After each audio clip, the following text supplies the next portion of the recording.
오늘 말씀은 창세기 15장 12절부터 18절까지 말씀입니다.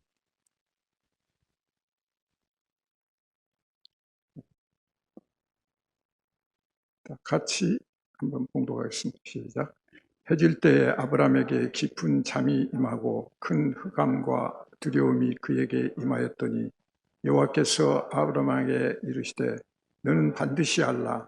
내 자손이 이방에서 객이 되어 그들을 섬기겠고 그들은 400년 동안 내 자손을 괴롭히리니 그들이 섬기는 나라를 내가 징벌할지며 그 후에 내 자손이 큰 재물을 이끌고 나오리라. 계속했어요. 너는 장수하다가 편안히 조상에게로 돌아가 장사될 것이요 내 자손은 4대 만에 이 땅을 돌아오리니 이는 아모리족 속의 제약이 아직 가득 차지 아니함이라 하시더라. 해가 져서 어두울 때 연기나는 화로가 보이며 타는 햇불이 쪼갠 고기 사이로 지나더라. 그날에 여호와께 아브라함과 더불어 언약을 세워 이르시되 내가 이 땅을 애굽 강에서부터 그 큰 강 유브라데까지 내 자손에게 주노니. 아멘. 오늘 말씀은 지난번에 아브라함 모리아산 어린 양 제사 그 개념이 이제 예수 그리스도 십자가까지 연계된다는 것을 우리가 검토를 했고요. 근데 오늘 지금 이어서 하나님께서 아브라함에게 너는 반드시 알라 지금 이렇게 명령을 하고 계시거든요. 그렇다면 이 반드시 알라고 하는 것들이 우리에게도 반드시 알아야 된다는 얘기가 되는 거고, 또 반드시 알라고 하는 그 말씀을 깨닫지 못하면 우리가 하나님의 말씀을 제대로 이해하지 못하고 신앙생활 자체가 흔들릴 수밖에 없다. 그래서 오늘 이 말씀이 여러분들이 잘 아시겠지만 신약 성경에서 예를 들어서 바울이 서신서를 많이 썼잖아요. 근데 바울이 서신서를 쓴 건 왜 썼어요? 이 사복음서를 완전히 이해를 못하니까, 그리고 이해를 못하고 계속 엉뚱한 짓 하니까 계속 바울이 편지를 써서 그게 아니야 하고 가르쳐 준 거잖아요.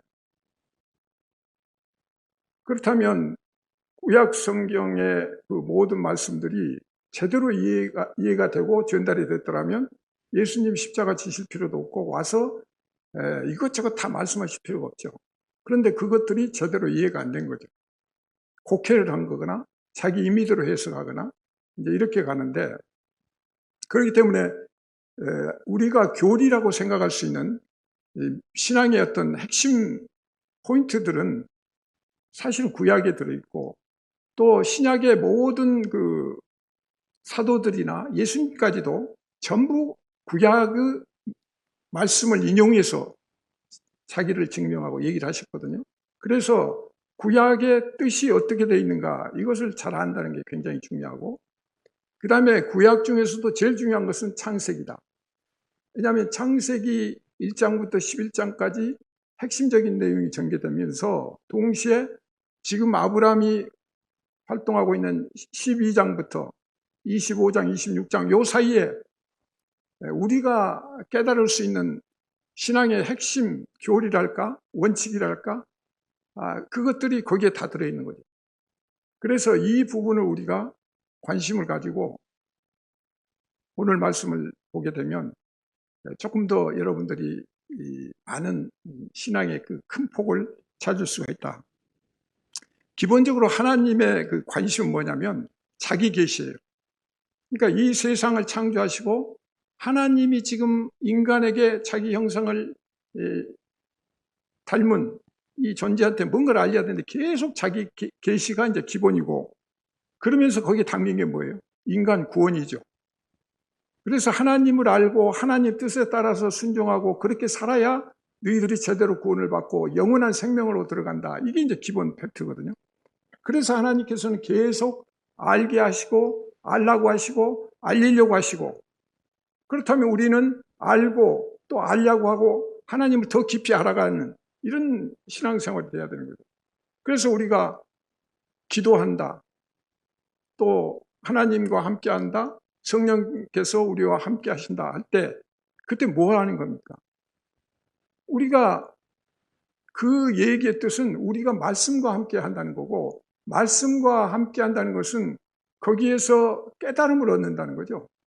그 깨달음을 얻음으로 인해서 우리가 신앙에 더 가까이 간다, 하나님 앞에 더 가까이 간다, 이런 얘기가 되는 거죠. 그래서 하나님을 알고 더 깊이 알고 하나님의 말씀만 거기에서 지나는 게 아니라 말씀에 담고 있는 로고스가 아니라 레마, 그 안에 담긴 기본 뜻이 뭔가 이제 여기까지 우리가 알아야 되는 거죠.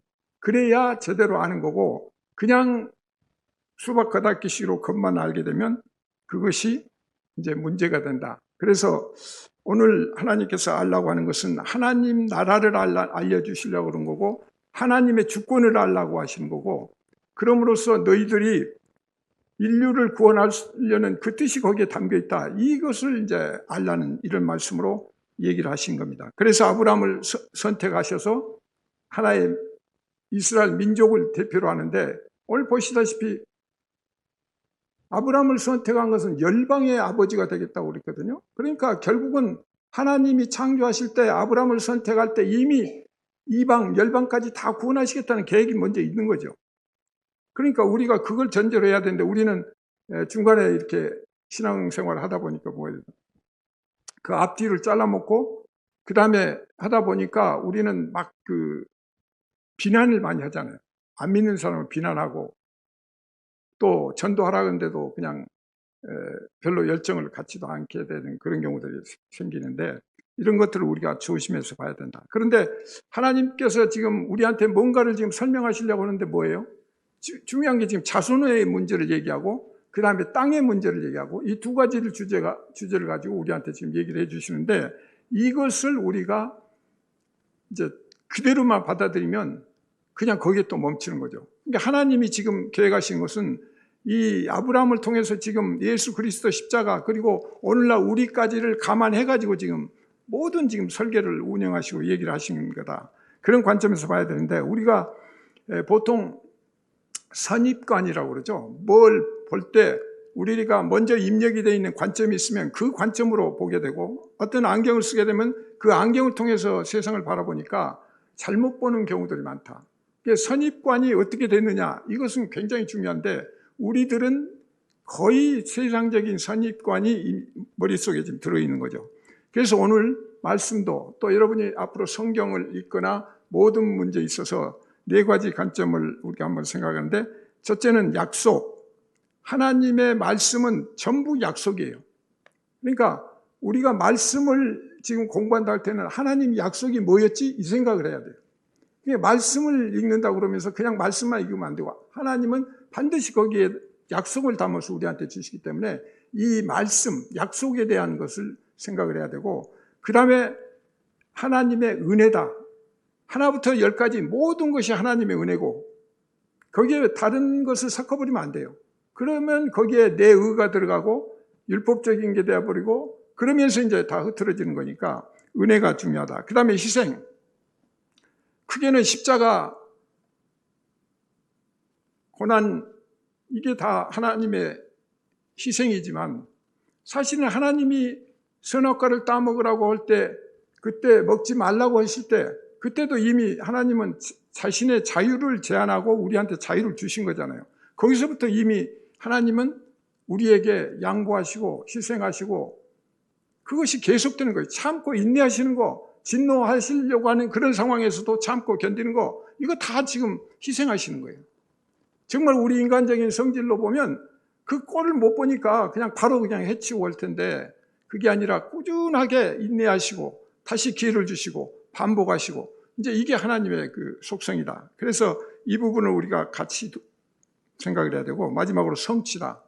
이것은 하나님이 시작하지만 하나님이 다 성취하신다.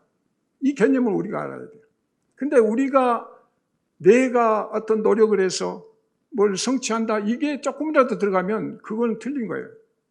그러니까 100% 하나님이 성취하는데 내가 거기에 호응해서 반응을 보이면서 그 기뻐하는 영광의 자리 같이 간다, 이런 생각을 가져야 된다는 거죠. 그래서 우리가 흔히 쓰는 by the people, for the people, of the people 뭐 이런 용어가 있는데, 여기에 보면 for the God, by the God, of the God. 그러니까 모든 것이 하나님에 의해서 하나님을 위한 모든 것이 관점이 그렇게 된다는 거죠. 우리가 기본적으로 생각할 때. 그렇지 않으면 중간에 계속 이게 틀어질 수가 있기 때문에 이런 부분들을 우리가 한번 좀 먼저 생각을 하고 나가야 되는데, 우선 그 로마서 11장 36절에 보면 이는 만물이 주에게서 나오고 주로 말미암고 주에게로 돌아갑니다. 영광이 그에게 세세에 있으리로다. 이 말씀이 바로 사도 바울 얘기인데 결국은 같은 얘기죠. For the people, by the people, of the people. 그것이 for the God, by the God, of the God. 이런 개념으로 가는데, 그래서 이 부분이 정리가 되면 결국은 우리가 복음이란 개념도 잘 생각을 해야 된다. 근데 우리는 지금 신학자들 들고 나는 복음주의 신학자야 그러고 복음 얘기를 많이 해요. 그리고 여러분도 복음을 전한다고 얘기하는데 영어로 그냥 굿뉴스 거기까지는 이해를 하잖아요. 근데 정작 얘기해보라고 하면 그게 정리가 안 돼 있어요. 많이 듣고 많이 얘기를 하는데 정리 안 된 경우들이 많다. 그래서 이 헬라어는 유앙겔리온인데 이제 일반적으로는 어떤 보상 또 전쟁의 어떤 승리 뭐 이런 내용까지도 포함이 됐지만, 기본적으로 이걸 우리가 정리한다면 하나님께서 예수 그리스도를 통해서 이스라엘을 향한 하나님 자신의 약속을 성취하셨다. 그리고 그 성취하신 그 결과로서 구원이 만인에게 지금 오픈되어 있다, 열려 있다. 이제 이런 개념으로 정리를 할 수가 있죠. 그래서 하나님의 예수 그리스도를 통해서 그 하나님의 그 뜻이 성취가 된 거죠. 그래서 지난 시간에 우리가 논했던 번제할 양은 어디 있습니까? 이삭이 묻고, 또 아브라함은 번제할 양은 하나님이 자신을 위해서 친히 준비하신다고 그랬거든요. 그런데 거기에 보면 예수 그리스도의 그 어린 양의 그 메시지가 이제 계속 구약에 이어지고 신약까지 이어지는데, 여기에 이제 바로 예수 그리스도가 모든 하나님의 언약의 결정체다, 결과다. 그러니까 하나님의 시작과 예수 그리스도가 성취하신 이 십자가, 이 부분을 우리가 이제 명확히 마음에 새기고 모든 문제를 봐야 된다. 그래서 복음이라고 하는 것은 어떤 그 대상을 이렇게 바꾼 게 아니고 구약의 그 하나님의 약속이 신약에 와서 구체적으로 실질적으로 완성이 됐다, 이루어졌다, 이런 개념으로 여러분이 보시면 이제 전체가 압축이 되죠. 그러면 거기서 우리가 써야 될 게 뭔가 이런 걸 알 수가 있는데, 예수님께서도 그 본인의 사역을 묘사할 때 누가복음 4장 18절부터 20절을 보면 주의 성령이 내게 임하셨으니 이는 가난한 자에게 복음을 전하게 하시려고 내게 기쁨을 부으시고 나를 보내사 포로된 자에게 자유를, 눈먼 자에게 다시 보게 함을 전파하게 하시고 눌린 자를 자유롭게 하고 주의 은혜의 해를 전파하게 하려 하심이라. 그러면서 이 글이 오늘 너희 귀에 응하였느니라, 이렇게 확실하게 지금 얘기를 하시거든요. 그래서 지금 다 성취하시고 그것이 결국은 우리가 지금 뭔가 매여 있는 거죠. 노예 상태에 있고 종 상태가 있는 거죠. 그런데 이거를 풀어주기 위해서 지금 하시겠다는 거죠. 그래서 우리가 이 복음이라는 개념을 잘못 이해하게 되면 결국 우리 신앙도 흔들리게 되고, 오늘날 교회 설교들을 보면 그런 부분들이 많아요. 그러니까 그 담임 목사나 설교자가 그런 상황으로 갈 수밖에 없는, 왜? 교인들 눈치도 봐야 되고 또 듣기 좋은 소리를 해야 되고, 그러니까 자꾸 그런 쪽으로 갈 수밖에 없는 것은 이해가 가지만 계속 그게 반복이 되면 우리가 전혀 신앙이 지금 딴 데로 가고 있는 거다. 그래서 우리가 주의해 봐야 되는데, 소위 말하는 기복주의 신앙이라는 건 뭐예요? 돈과 물질과 또 사회 그 현실적인 이런 것들을 많이 중심이 되다 보니까 그냥 교회 가면 복 받고 돈 잘 벌고 출세하고 막 이런 식으로 먼저 받아들이거든요. 그렇게 받아들인 사람이 오늘 만약에 설교를 들으면 오늘 이 말씀은 전혀 이해가 안 될 거예요. 근데 우리는 거꾸로 생각을 해야 돼요. 오늘 주신 말씀, 이걸 가지고 오늘날 우리를 바라볼 수 있는 그런 상태가 돼야 된다. 율법주의도 마찬가지죠. 율법이 나쁜 건 아니잖아요. 하나님이 주시니까 그것도 하나님 명령이고 거기에 뜻이 담겨 있잖아요. 그러나 그 율법이라고 하는 것은 그걸 통해서 하나님을 알라는 거죠. 하나님 앞으로 오라는 거죠. 그러니까 인도자 역할을 하는 건데 우리는 그것을 내가 지키고 내가 그것을 성취하겠다는 식으로 자기중심적으로 이렇게 가게 되니까 율법주의자가 자꾸 되는 거예요. 하나님 그거 하지 말라는 거죠. 그러다 보니까 여러분 구약에 보시면은 그 제사를 지내잖아요. 양과 소를 제사를 쭉 지내는데 보면 나중에 갈수록 양이 많아져요. 제사 지내. 솔로몬 제사 지낼 때 뭐 1000단위까지 가버렸잖아요. 그러니까 하나님이 지금 제사 그렇게 받지 않겠다고 얘기하셨는데도 제사 지낸다고 막 그냥 모든 양떼 뭐 소떼 다 갖다가 1000단위로 이렇게 바치면 그게 하나님 기뻐하신 줄 알고 그것이 이제 오버하는 거죠. 그러니까 마찬가지로 우리는 자기 의지나 자기 중심적인 그리고 율법적인 자기 힘으로 자기 능력으로 하나님을 능가하는 어떤 것을 달성해서 하나님 앞에 기쁨을 드리고 그 구원의 길로 갈 수 있다고 하는 이런 생각을 갖게 되면 굉장히 잘못된 거다. 그리고 이것이 이제 그 세상의 인본주의로 나가게 되면 결국은 인간적인 힘, 권력, 능력, 고지론 이런 쪽으로 가게 되니까 모든 말씀이 왜곡이 되고 곡해되고 그래서 빗나가는 그래서 우리는 계속 죄를 반복하고 계속 예수 그리스도 십자가에 못 박는 그런 역할을 하는 거죠. 왜냐하면 예수님이 단번에 다 영단번에 십자가에서 다 해결하셨다는데 계속 우리는 죄를 짓고 또 그 죄를 고백한다고 하면서 자꾸 예수를 죽이는 거예요. 죄를 고백할 때 어떻게 했어요? 구약식으로 보면 내 죄를 고백하기 위해서 양이나 어떤 동물을 갖다 바쳐야 되잖아요. 대신 피를 흘리고 죽여야 되잖아요.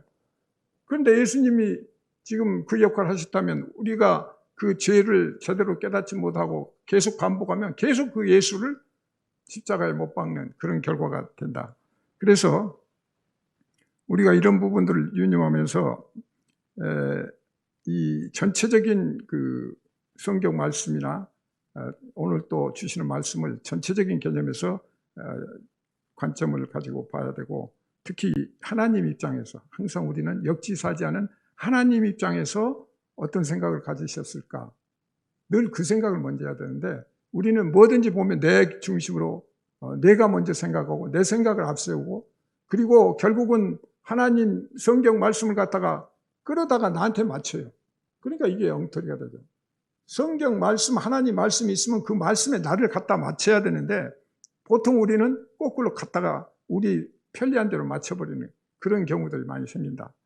그래서 이런 관점에서 우리가 오늘 말씀을 좀 주의 깊게 보는데 우선 하나님께서는 그 우리 인간에게 설명하는데 이 영이신 우주 만물을 창조하신 하나님이 지금 자신을 계시하는데 이게 사람이 알아먹지 못하잖아요. 그러니까 이제 세상적인 걸 가지고 설명을 하는 거고 그걸 가지고 대립을 시켜요. 두 개를. 대칭을 시켜가지고 이거야. 예를 들면 밤이 있어야 낮이 되잖아요. 낮을 설명하려면 밤이 있어야 어둠이 있어야 밝은 것을 설명할 수 있듯이 되게 그런 걸 모형으로 해서 대립과 대칭, 비교, 비유 이런 것 통해서 지금 하고 계시는데 구약도 결국 신약과 보면 그런 개념이다. 그래서 구약의 모든 것들은 모형이죠. 예수 그리스도가 마지막 성취하시는 거니까 그 과정은 모든 것이 예수 그리스도를 모형으로 하는 하나의 모델이죠. 그래서 이런 부분들을 우리가 보면서 오늘 말씀도 지금 사라, 하갈, 그 다음에 이삭, 이스마엘 뭐 이렇게 이제 이중성을 나타내는데 이런 부분들을 결국은 하나로 통합해서 볼 수 있는 그런 눈이 우리한테는 필요하다. 그래서 우선 그 하나님이 아브라함에 대한 계시가 이제 어떻게 시작이 되면 내가 내 자손이 땅에 티끌 같게 하리니 사람의 이 땅의 티끌을 능히 셀 수 있을 텐데 내 자손도 세리라. 너는 일어나 그 땅을 종과 행으로 두루 다녀보라. 내가 그것을 내게 주리라. 이제 이렇게 땅과 어떤 민족 이런 것들을 얘기를 하시는데, 결국은 그 하나님의 이 약속 안에는 이제 모든 것이 비밀이죠. 그래서 이 비밀을 어떻게 계시하느냐, 그 말씀을 어떻게 지금 우리에게 알아먹도록 하시느냐, 이제 이렇게 하는데, 결국은 거기에 오차가 생겨서 우리가 어떤 관점으로 그 뜻을 받아들이냐, 여기에 따라서 깨닫느냐 못 깨닫느냐, 못 깨닫는다는 것은 결국은 하나님을 이제 알지 못하고 잘못한다는 거죠. 그래서 구약에서 계속 얘기했던 이방신 이런 얘기들이 나오게 되는 거죠. 자, 그래서 하나님께서는 이제 아브라함을 부를 때 너는 고향, 친척 이거 다 떠나라고 하죠. 그런데 그 우르에서 떠날 때 그 지역이 역사적으로 굉장히 문명이 발달된 거예요. 그러니까 부자, 잘 사는 데요. 그런데 거기에서 떠난다는 거 이게 쉽지는 않죠. 근데 하나님은 거기서 아브라함을 불러내시고, 또 이따가 말씀을 드리겠지만 애굽으로 지금 가거든요. 애굽은 또 다른 문명이 발달된 그 지역이거든요. 근데 이 두 지역을 놓고 우리가 한번 생각을 해야 되는데, 12장 2장 2절과 7절에 보면 내가 너로 큰 민족을 이루고 내게 복을 주어 내 이름을 장대하게 하리니 너는 복이 될지라, 이렇게 했어요. 내가 이 땅을 내 자손에게 주리라. 근데 여기 보면 큰 민족과 땅 얘기가 나오죠. 그래서 땅과 민족 이 부분을 우리는 자꾸 거기에서 맺히게 되면 그 다음에 이제 이해가 안 되는 거죠. 결국은 나중에 보면 어떻게 돼요? 우리는 지금 신약과 예수님 말씀을 통해서 우리가 아는 게 뭐예요? 땅은 결국 땅이 우리 마음을 지금 얘기하는 거예요. 성전, 우리 마음을 지금 지칭하는 거고. 근데 저기서 보면 너는 복이 될지라 그러는데, 이 말이 굉장히 중요하다. 너는 복이 될지라. 그러니까 너는 복이, 남들에게도 복을 주는데 너는 복이 될지라, 복이 있는 거야. 그 자체가 복이에요. 이 개념이 우리가 잡기가 힘든데, 복 자체고, 예수 그리스도가 사랑이다 그러면 예수 그리스도가 사랑 자체고, 예수 그리스도가 말씀 자체고. 그런데 우리는 뭔가 좀 갭이 있죠. 그러니까 그 부분을 이해하기가 좀 어려운데, 어쨌든 복 자체라는 거예요. 그러니까 100% 복이죠. 그 개념을 가지고 하나님께서는 창세기 13장 15절 16절에서 보이는 땅을 내가 너와 내 자손에게 주리니 영원히 이르리라, 그래서 영원을 얘기를 하시고, 또 그 아까 말씀드린 또 그 땅을 종과 행으로 두루 다녀서 그냥 모든 땅을 다 주겠다. 그래서 그냥 그 가끔 어떤 작품에 나오죠. 욕심 많아가지고 너 오늘 해지기까지 한 바퀴 돌면 그 땅 다 주겠다고 그러니까 막 죽으라고 뛰었다가 결국 져갖고 돌아오지도 못하고 뭐 하는 그런 작품도 있잖아요. 인간의 욕심은 한이 없거든요. 근데 하나님이 그런 경쟁을 지금 시키신 게 아니고 다른 의미가 있다, 이렇게 이제 봐야 되죠. 그런데 하나님께서 이렇게 아브라함에게 나타나시고 한 게 이제 쭉 나타나시고, 중간에 나타나시고 또 여호와 사자가 나타나서 말씀하시고, 그런데 이제 7번째 나타나실 때, 현현하실 때 보면 17장 1절에 전능한 하나님이다. 나는 전능한 하나님이다. 너는 완전하라. 이제 이렇게 해서 뭔가 그 의미 있는 메시지를 이제 정해 주시는데, 오늘 본문이 그 특이한 그 현상이 있죠. 여러분도 뭐 읽으시면서 깨달으셨겠지만, 갑자기 너는 반드시 알라 그래요. 갑자기. 그러니까 그 전에는 계속 너 땅 주고 네 족속 막 별처럼 많게 해주겠다고 그 얘기 하시다가 갑자기 지금 너 반드시 하려 그래 놓고는 지금 얘기 나오신 거예요. 내 자손이 이방에서 객이 된다는 거예요. 400년 동안 내 자손을 괴롭힌다 그러고요.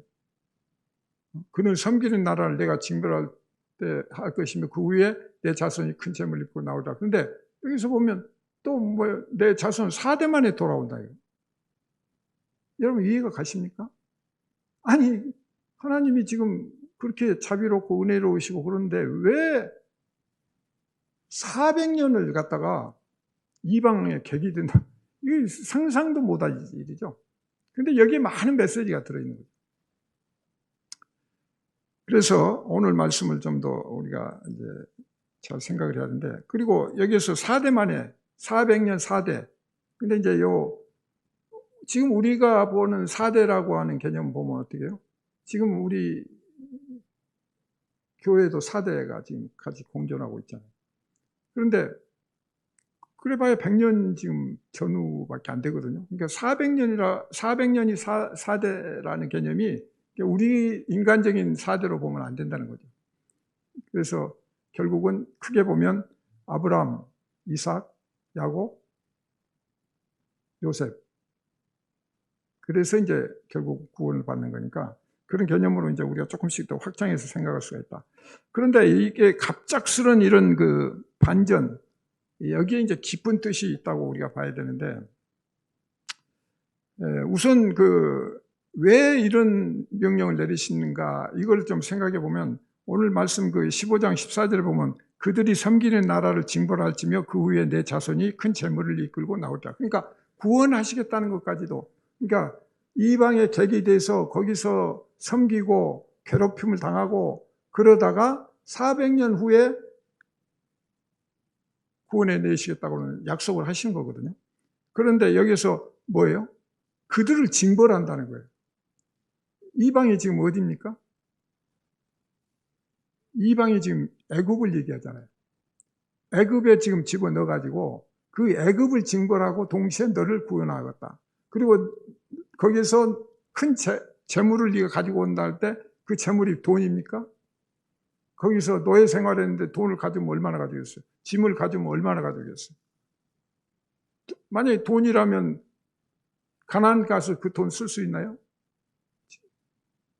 그렇다고 어디 금덩어리가 많이 있어. 그러니까 이제 이 재물의 개념도 우리가 다시 좀 생각을 한다. 그러니까 거기에서 재물이라는 것을 다양하게 해석할 수 있지만 중요한 것은 우리가 노예 생활 400년을 지내면서 거기에서 깨닫는 게 있는 거예요. 400년이라고 하는 것은 완전히 그 나라 사람을 만드는 거예요. 예를 들어서 우리나라 사람 미국에 가서 400년 4대까지 산다고 하면 완전히 미국 사람 되버린 거예요. 지금 한국계 미국 사람들 만나서 우리는 친하다고 너 한국 어쩌고 저쩌고 하면 무슨 소리야? 그래. 중국의 조선족 뜻도 마찬가지야. 나 중국 사람이야 그러지 한국 어쩌고 응원을 하고 막 한국 응원 안 합니다. 그리고 완전히 그냥 그 나라 사람이 되는 거예요. 왜냐면 문화, 또 먹고 자는 거, 사람 관계 모든 것들이 그 나라 사람이 돼버리는 거예요. 그렇다면 지금 아브라함 자손들이 400년 동안 거기에 들어가서 완전히 애굽 사람이 돼버린 거죠. 근데 애굽이 아까 말씀드린 어떤 경우라고요? 세상을 지금 상징하는 거예요. 그 당시에 문물이 가장 발달이 돼서 오늘날 또 보면 스핑크스 같은 거 뭐 이런 거 신비하잖아요. 상상도 못할 그런 문물이 발전됐던 그곳에 거기에 샘플로 지금 들어가는 거예요. 그래서 거기서 완전히 그 나라 사람이 돼가지고 거기에서 그 못된 노예 생활도 하지만 그 나라의 모든 잘못된 것들을 깨닫고 거기에서 구출해내겠다. 그래야 네가 구원받는 게 어떤 건지를 안다는 거죠. 그냥 자비의 하나님이시니까 그냥 아브라함 가나안 땅에 이미 데리고 들어가셨으니까 굳이 애굽에다 넣었다가 빼돌릴 필요가 없잖아요. 근데 400년. 그러니까 여기에서 우리가 한번 잘 생각을 해야 된다. 그래서 여기에서 이제 몇 가지 관점을 우리가 좀 찾아낼 수가 있는 게, 첫째, 하나님이 이렇게 하신 것은 하나님의 주권의 문제다. 하나님이 내가 하는 거야. 내가 지금 시작하는 거야. 내가 결론을 내는 거야. 모든 건 내가 내 주관적으로 하는 거야. 하나님의 주권을 지금 여기에서 암시하고 있는 거고, 그 다음에 반드시 약속을 이행하겠다는 하나님의 의지가 여기에 들어가 있는 거죠. 400년 후에 올 거다. 아브라함 너는 죽을 거야. 장사될 거야. 그러지만 그것이 네가 후대에 전함으로써 후대가 그걸 확인할 거다. 그러니까 하나님의 생각은 우리 생각하고 다르죠. 하나님은 영원하신 분이니까 우리는 100년, 200년 생각을 하면 그분은 그냥 1000년도 그건 한순간이라고 그러니까 이런 부분들을 우리가 생각을 해야 된다. 그래서 창세기 18장 18절에 보면 내가 그로 그 지식과 권속에게 명하여 여호와의 도를 지켜 의와 공도를 행하게 하려고 그를 택하였나니 이는 나 여호와가 아브라함에게 대하여 말한 일을 이루려 함이라. 말한 것을 이루시겠다는 거죠. 그러니까 하나님이 이루시기 위해서 하는 건데 그게 바로 하나님의 섭니다. 그러니까 하나님이 창조하시고 애굽에 넣어놓고 가만히 주무시는 게 아니라 계속 하나님은 역사하신다는 거죠. 그래서 하나님의 섭리가 거기에 필요한 거고 또 동시에 그것은 하나님이 살아계시다는 것을 증명하는 거예요. 아브라함의 하나님, 야곱의 하나님, 이삭의 하나님, 요셉의 하나님, 우리의 하나님, 이게 지금 계속 증명하고 그것을 보증한다는 얘기죠. 그러니까 400년, 인간적으로 보면 다 죽고 없어져야 되는데 400년이라는 그 개념이 그렇게도 갈 수가 있다. 그래서 동시에 하나님의 시간과 인간의 시간은 전혀 다르다. 우리가 생각하는 잠깐하고 하나님이 생각하는 잠깐하고는 전혀 차원이 다르다. 그래서 이 부분을 우리가 잘 생각을 해야 되기 때문에 여기서 우리가 하나님은 영원하신 분이고 우리는 유한하다면 우리가 어떤 기도를 할 때 하나님의 응답이 우리 시간하고 다를 수가 있다는 걸 여기서 우리가 알아야 돼요. 400년을 애굽 땅에 넣으신 분이라면 어떤 때는 우리가 아무리 기도를 했는데 기도가 답이 없어. 없는 것 같아. 근데 하나님 모르시냐면 모르시니 전지전능하시면 아는 거죠. 근데 그 때를 기다리죠. 하나님 때. 그렇기 때문에 여기서 우리가 하나님은 결국 차원이 다른 세계에 계시기 때문에 우리에게 모든 것을 아시지만 시간은 우리하고 다를 수가 있다. 이 개념을 알아야 된다. 그래서 여러분들 혹시 기도 응답이 빨리 안 온다고 이렇게 조급할 게 없어요. 기도하면 그걸로써 아까 아브라함이 너는 복이야 하듯이 기도하면 그게 기도지 답을 받아야 기도가 아니에요. 그 개념이 중요하죠. 기도하면 그냥 하나님은 나하고 소통하고 하나님이 알아들으셨으니까 또 뭐 언젠가 응답 주시겠다는 그게 믿음이죠.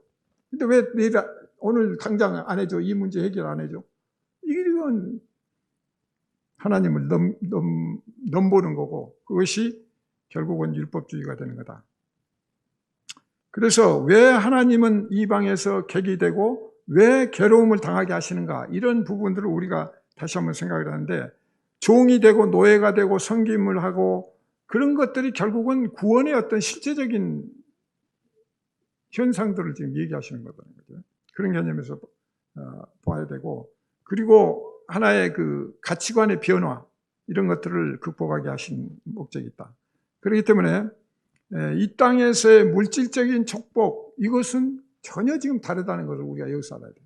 아까 기도의 문제, 시간의 문제고 지금 만약에 물질적이고 우리가 아까 얘기한 대로 기복적이고 세상에서 잘 먹고 잘 살고 권력을 누리고 하는 그런 정도가 하나님의 뜻이고 그것이 기독교인이라고 한다면 하나님은 여기 애굽에 넣으시면 안 돼요. 넣으시더라도 한 며칠 넣었다가 그냥 빼시면 너 맛봤지 그러고 하시면 될 텐데 400년 그 몇 대가 지금 자손들이 이어져 가게끔 해서 노예 생활을 하고 곧날 받게 하시고 하는 건 결국 우리가 하나님의 그 뜻을 헤아리는 데 있어서 너무 기복적이고 현실적이고 물질적이고 현상 타계적인 그런 쪽으로 우리가 기도하고 말씀 읽고 교회 나오고 그러면 그거 헛개비 신앙이지 그게 참된 신앙이라고 볼 수가 없죠. 제가 볼 때는. 왜? 아주 이게 중요한 메시지잖아요. 아니 400년 동안 그냥 노예로 갖다 집어넣어버리니까 이게 하나님 무슨 뜻이냐 이거예요. 그러니까 하나님은 지금 이 땅의 것에 별로 관심이 없어요. 물론 아브라함한테 뭐 보면 축복을 주어서 뭐 가축도 많이 늘고 뭐 부자 됐다고 하는데 그렇다고 얼마만큼 부자였습니까? 그러면 왜 롯하고 그게 구별이 되고 왜 소돔과 고모라를 나중에 징벌하시고 그랬어요? 그게 위험한 거거든요.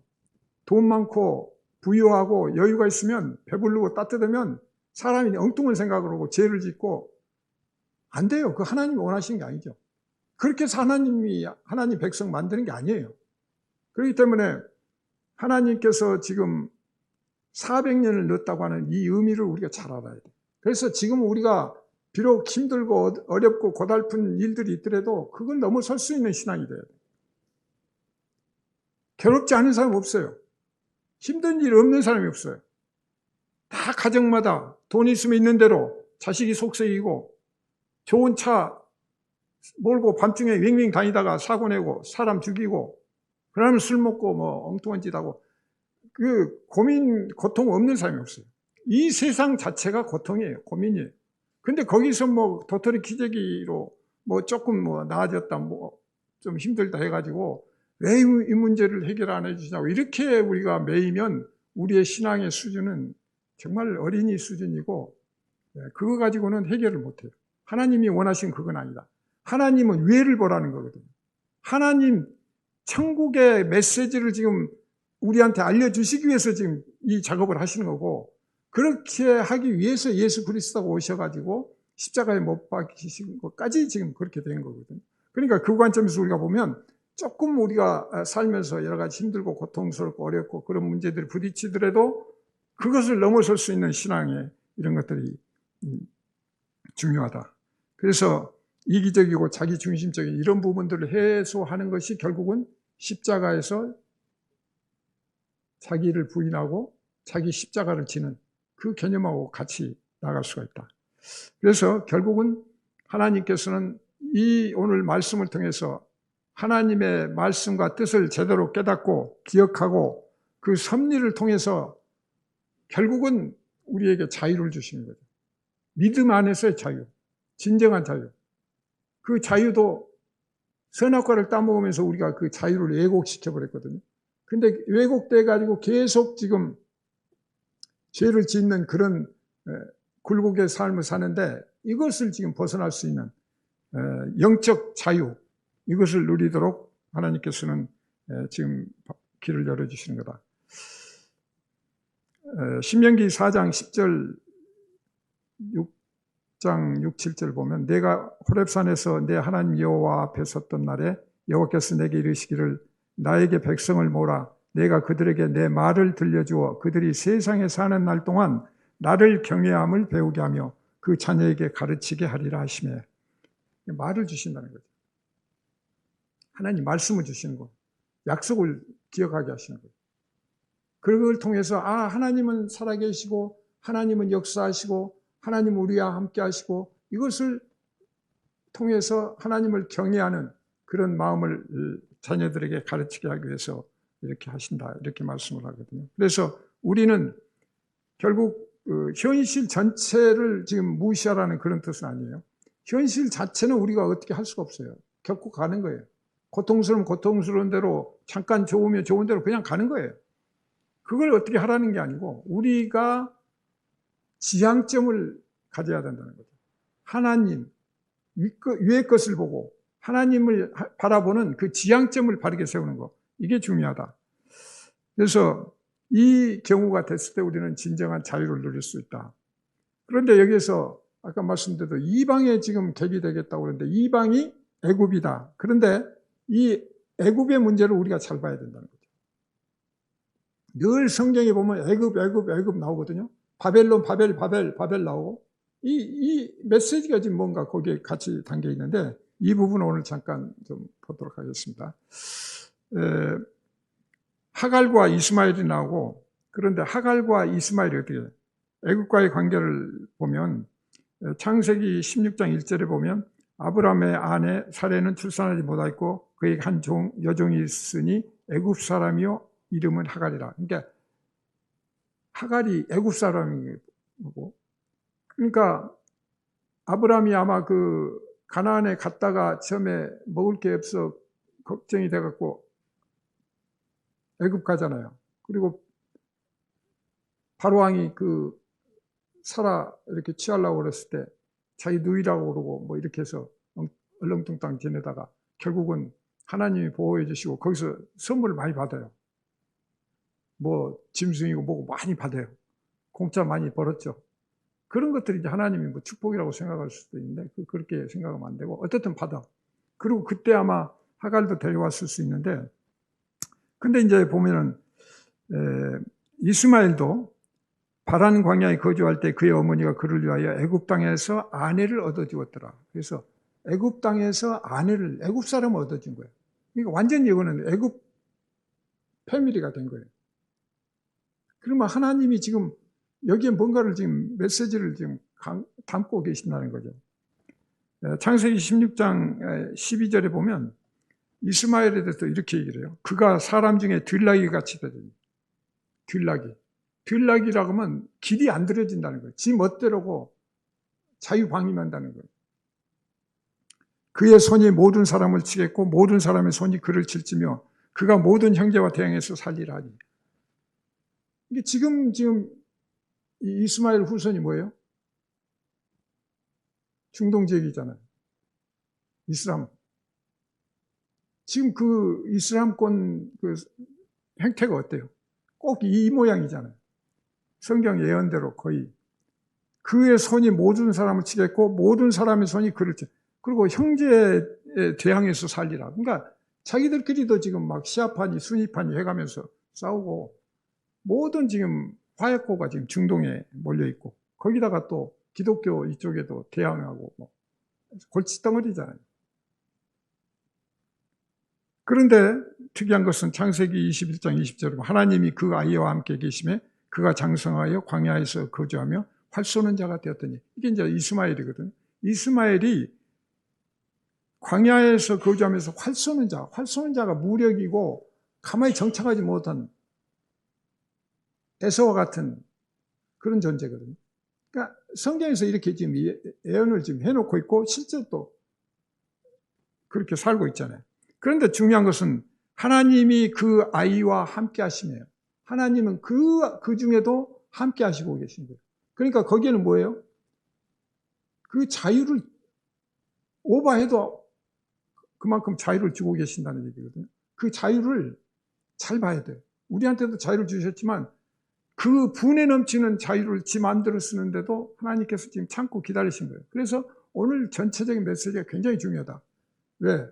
미리 말씀드리면 우리도 선택받은 백성 이삭의 후손이라고 그런다면 우리는 똑바로 믿음을 가져야 된다는 의미가 있고, 이스마엘을 통해서 우리가 어떤 반면교사를 삼을 수도 있다.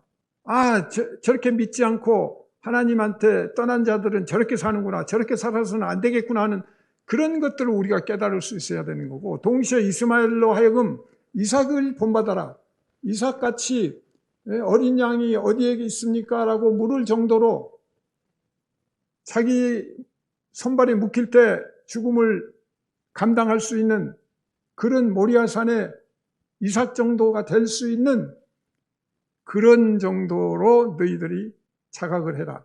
그런데 그걸 깨닫지 못하고 지금 이 성경대로 살아버리면 하나님하고는 영원히 거리가 먼 거죠. 그렇기 때문에 이 둘은 아까 말씀대로 대칭을 시키는 거예요. 비교를 하고 서로 설명이 되고, 밤이 낮을 설명하고 낮이 밤을 설명하듯이 서로 그러면서 결국 빛을 향해서 나갈 수 있는 그런 길을 지금 제공하고 계신다.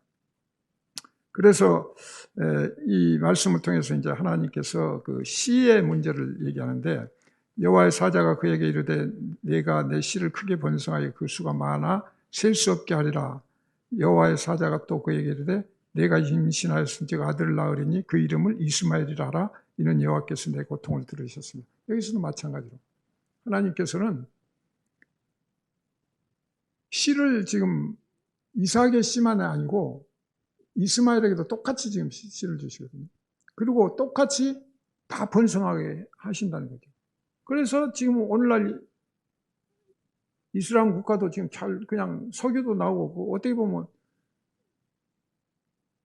경제적인 여유를 보면 더 우리보다 더 나을 수도 있죠. 근데 사는 꼬라지는 좀 다르지만 어쨌든 이스마엘에게 이제 그 씨를 번성하게 한다는 것을 이제 하갈에게도 얘기하시고, 창세기 16장 13절은 하갈이 자기에게 이르신 여호와 이름을 나를 살피시는 하나님이라 하였으니 이는 내가 어떻게 여기서 나를 살피시는 하나님을 배웠는고. 그래서 여기서 하갈도 나를 살피시는 하나님이라는 그 고백을 하잖아요. 광야에 이제 이스마엘로 쫓겨나가지고 할 때.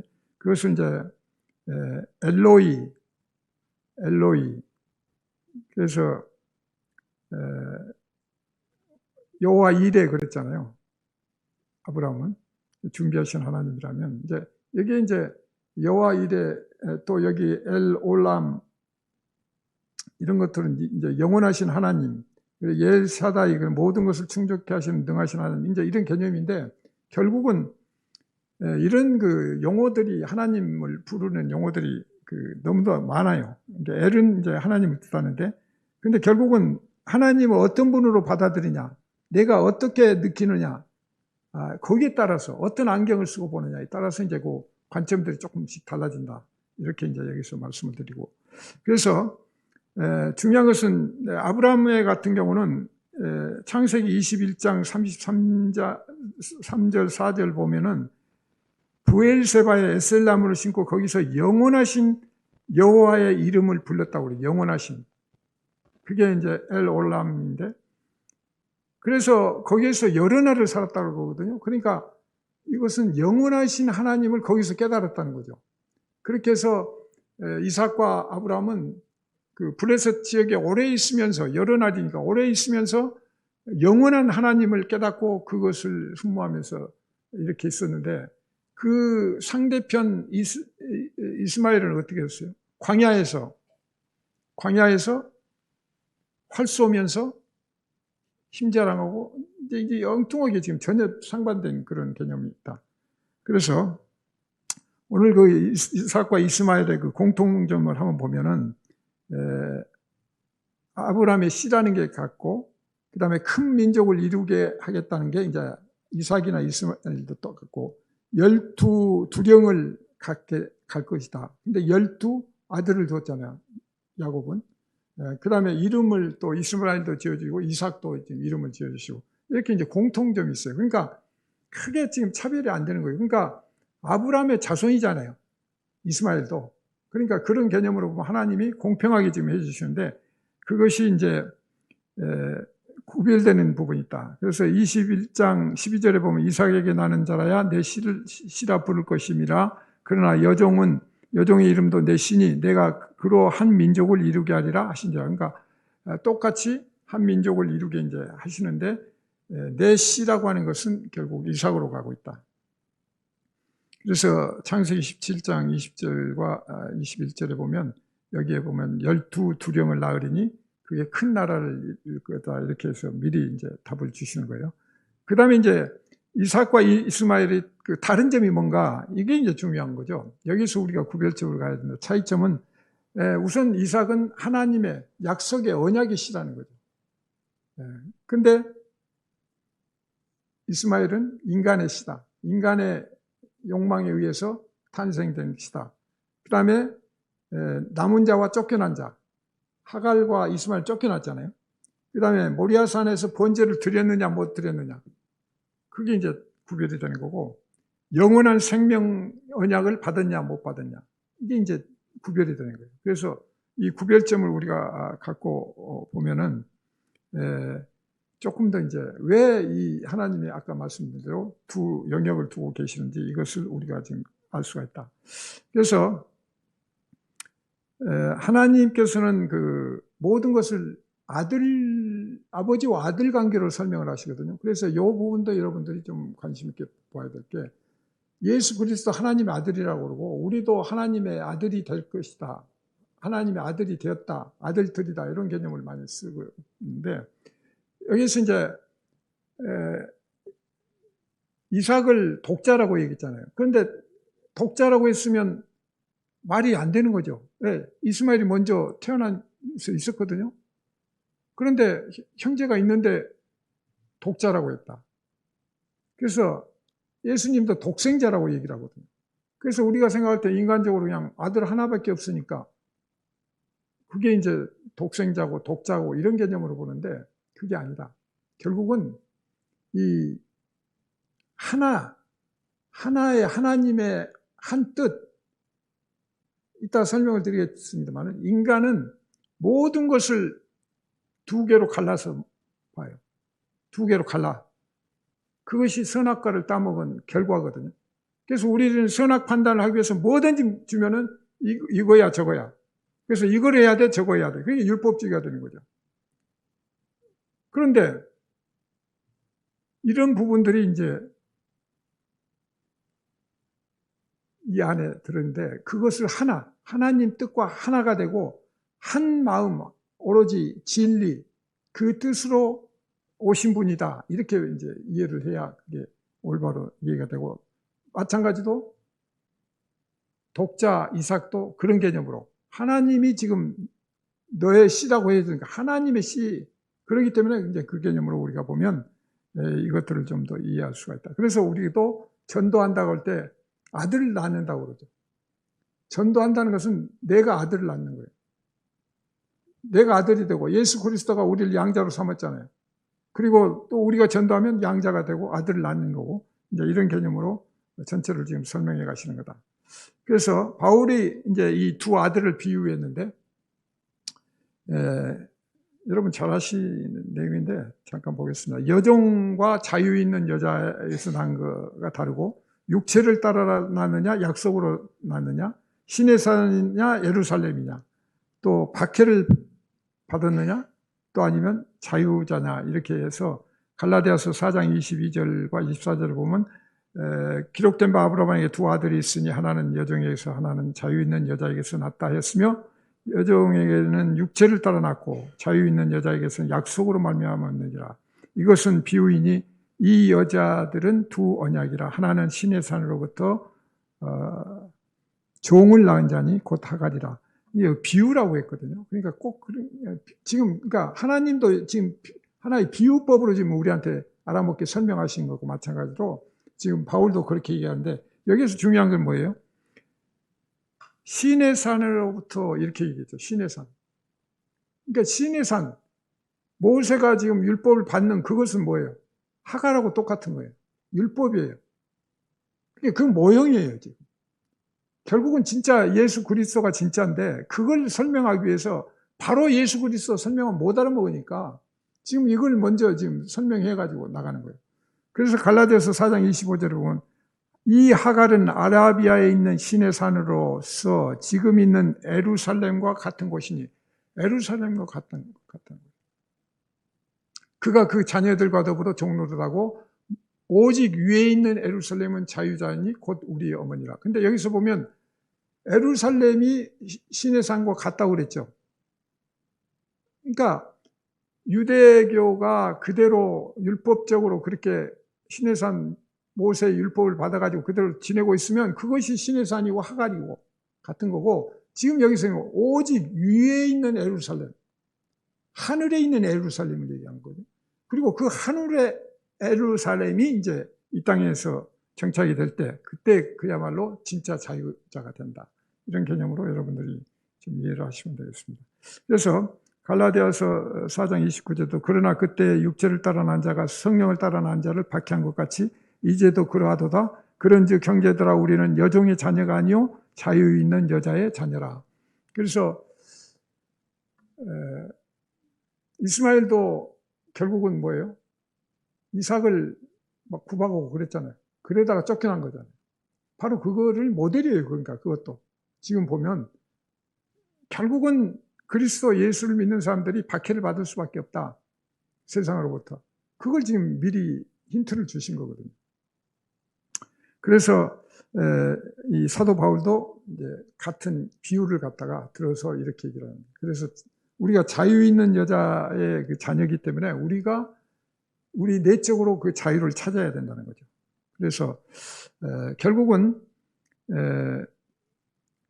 갈라디아서 4장 30절과 31절에서는 결국 이 자유 있는 여자의 자녀니까 결국 자유 있는 여자의 아들과 더불어 그 유업을 못하니까 그냥 쫓아내고 우리는 이제 자유 있는 여자의 자녀로서 이제 올바로 살아야 된다, 이렇게 얘기를 하고 있습니다. 그래서 어쨌든 예수님께서 이렇게 얘기를 하시는데 한 5분만 조금 더 하겠습니다. 결론을 내야 되니까요. 자, 어떻든 아까 말씀드린 대로 이 예수님이 이제 이렇게 연결이 되는데, 결국은 하나님이 지금 이렇게 하신 것은 그 처음에 말씀드린 대로 하나의 지금 샘플링을 가지고 비교를 하면서 서로 보고 반면 교사를 삼도록 이렇게 이제 하시는 건데, 결국은 돌연 하나님 여호와께서 나를 위하여 가져오라 그러면서 이 앞장에 보면, 오늘 본문 앞장에 보면 3년 된 암소와 3년 된 암염소와 3년 된 순양, 그리고 산비둘기와 집비둘기 새끼 그 가져라고 지금 그러시거든요. 이제 여기에 이제 답이 있다. 결국은 가져라고 하셨는데, 이 가져라고 하는 게 뭐예요? 나를 위하여요. 하나님을 위하여 가져라는 거예요. 근데 여기에서 우리가 지금 눈여겨볼 것은, 아브라함이 그 모든 것을 가져다가 그 중간을 쪼개버렸잖아요. 쪼갰어요. 그리고 마주 대놨어요. 그러니까 아브라함이 생각은 뭐예요? 아, 하나님이 가져오라고 하셨으니까 이거 그냥 뭐 약속하시려고 그런가 하면서 이제 이걸 쪼개놨단 말이에요. 근데 하나님은 지금 다 오늘 그 본문 말씀하시고 그 뒤에 가서 이제 갑자기 이제 햇불이 나와요. 햇불이 나와가지고 창세기 15장 17절하고 18절 보면, 해가 져서 어두울 때 연기 나는 화로가 보이며 타는 햇불이 쪼갠 고기 사이로 지나는 게, 햇불이 결국은 그 하나님의 임재거든요. 그러니까 여기서 잘 봐야 될 게, 인간은 아까 말씀드린 대로 모든 걸 쪼개요. 두 개로 해요. 그래가지고 선악과 개념으로 보고 이걸 해야 돼 말아야 돼, 이걸 지켜야 돼 안 지켜야 돼, 이게 지키면 이게 옳라 아니면 하나님 뜻이 아니야, 막 계속 이러니까 우리가 피곤하고 결국 엉뚱한 그 주인 노릇을 하고 있는 거죠. 그게 지금 우리가 율법의 메인 그런 신앙생활이다. 그렇다면 여기서 하나님이 지금 언약을 맺으려고 지금 뭐 가져와 그랬더니 그걸 전부 쪼개놓은 거야. 그러니까 이건 뭐예요? 하나님과 나와 대등한 입장에서 같이 지금 서로 언약을 맺는다고 생각을 한 거거든요. 근데 그게 아니야. 하나님은 일방적으로 하나님이 스스로 이 준비하라고 하셨고, 그리고 하나님이 언약을 하시는 거고, 하나님이 그 언약을 지키시는 거고, 하나님이 그 언약을 성취하시는 거죠. 그러니까 그 개념을 가졌는데, 아브라함도 여기서는 그것이 인간 본능적인 그걸로 갔다. 그래서 여기서 하나님 생각과 우리는 다르다. 그렇기 때문에 언약을 맺은 게 아니에요. 그래서 언약을 세운다고 얘기해요. 언약을 세워 이르시되 그러잖아요. 언약을 세운다, 십자가를 세운다, 모든 것들을 세운다. 스타라우스. 그래서 이런 것들을 감안해서 우리가 하나님께서 이제 결국은 아브라함을 의로 여기시면서 결론을 내시는데, 결국 그 이신칭의도 여기서 나오고, 그렇기 때문에 오늘 그 말씀이 좀 더 여러분들 시간 난도 있고 묵상해 보시면 우리가 논해야 되는 모든 그 교리적인 부분, 핵심들도 이 안에 다 들어가 있고 묵상할 수가 있다. 그래서 시간 관계상 다 말씀 못 드리고, 어떻든 우리가 오늘 주시는 말씀을 통해서 우리의 신앙이 하나님의 뜻에 가깝게 가야 되고, 하나님의 뜻을 올바로 알고 그리고 가야 그것이 바른 길이지, 만약에 우리가 임의대로 이렇게 보고 가게 되면 결국은 잘못된 길이다, 이렇게 정리할 수 있겠습니다. 기도하겠습니다.